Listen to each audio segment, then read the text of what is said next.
The essence of this piece is the swing feel. You can see the score indicates that we should play the quavers, or eighth notes, as often referred in North America, not with a straight feel, but with a swing triplet rhythm. Here's a non-swing version of a section of the song.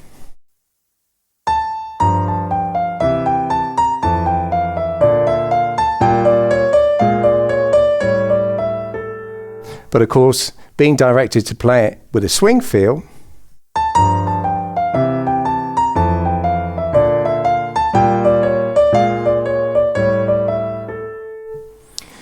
now, why do we not indicate the score as it should be played, you may ask? Well, quite simply, the music would look ever so complicated with all the triplet markings.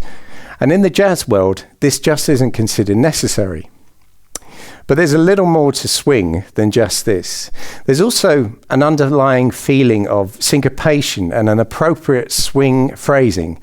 It's a feeling, in fact, that often is quite alien to classical pianists. Let me give you an example. A classical pianist might approach the beginning of the song like this.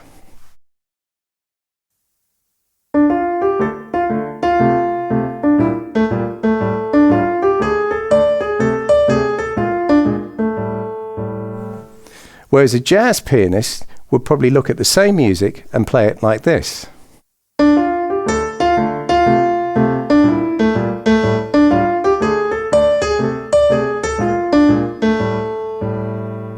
Now, the difference may be subtle, but hopefully you can hear there's a kind of looser feeling to the playing. There's also a little trick to playing swing that many classical pianists miss. It's typical in traditional music to emphasize the first and the third beats of the bar. So if I play just the left hand, it would be like this.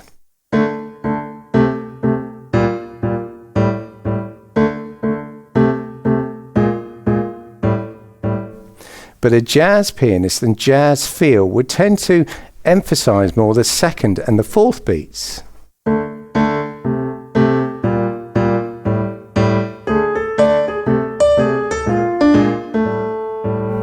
Now, I'm overplaying this example, of course, but you hopefully can hear what I mean. There's always this feeling of emphasis on the second and the fourth beat. It might not even be audible, but there's a feeling there. So now we can see and hear why the left-hand chords provide the rhythmic foundation for this piece. They are very important.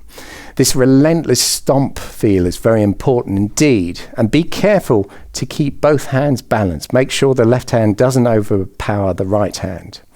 Indeed, try practicing hands separately. Always important to do so. It may be that your digital piano has the ability to record a left and right hand. If so, why not try using that for practicing your hands separately? Record the left hand first.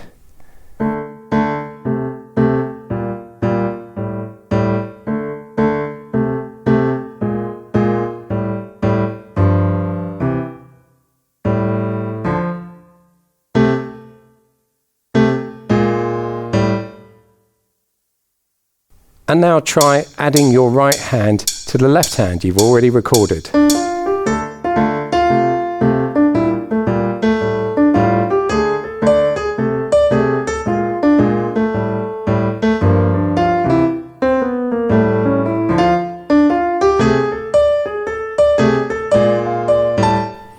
This can make practicing separate hands far more fun and appealing.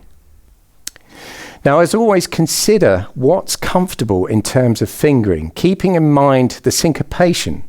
For example, bar 3, I've changed the fingering to suit my style of playing. It's more comfortable fingering for me to put in the accents to the notes.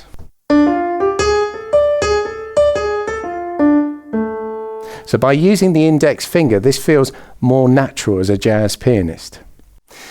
If you prefer to use pedaling, I'd recommend using as little as possible here. Be very discreet about it. Be careful also not to blur the right hand phrasing. For example, bar 5 and 6, you can see the melody outlines the harmony, so the pedaling can reinforce the melody rather than blur it.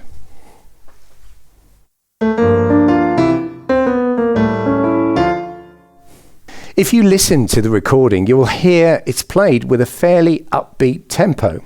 It's approximately 120 beats per minute.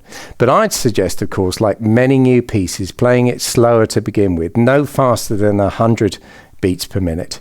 If you've got a metronome, you can set it to that. Some pianos, in fact, have built-in metronomes. Let me just set this one to 100 beats per minute, and I can use it as a guide.